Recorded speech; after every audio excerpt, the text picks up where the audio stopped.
My dad originally had a fruit and vegetable truck. In those days, there were no supermarkets, and it was very hard to find stores open.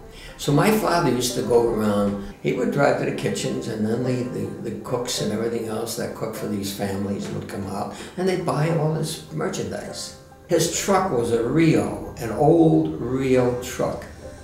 I never forgot it, because I enjoyed being with my dad. I loved my dad. He was a great guy. When Prohibition ended, my dad said, I don't like this anymore. He said, I'm going to go into the tavern and the restaurant business. And his brother came in with him as a partner.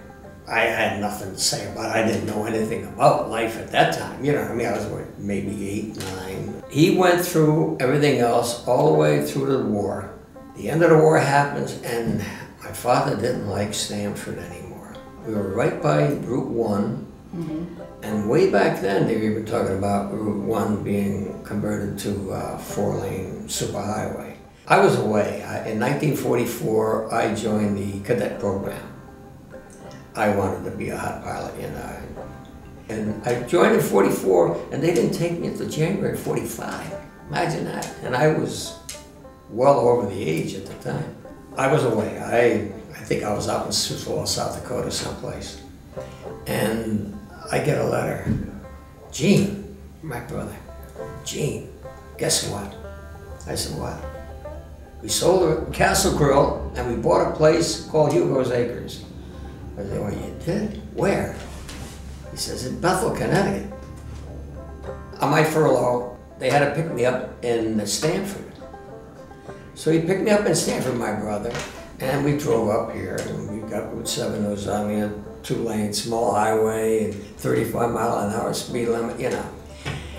And we got to Triangle Street, and where the CVS is there, there was a gas station there at that time. And we started down the hill. I don't think I saw 3 buildings after that until we got here.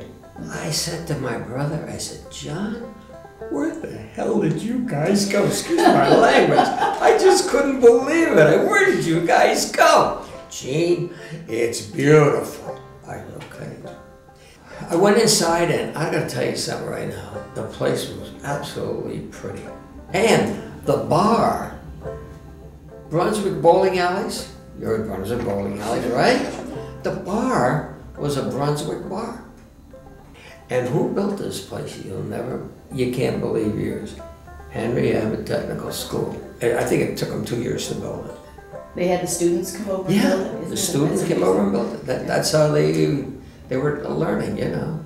They built it, and they did a great job. Yes. The building is still sound as a dollar.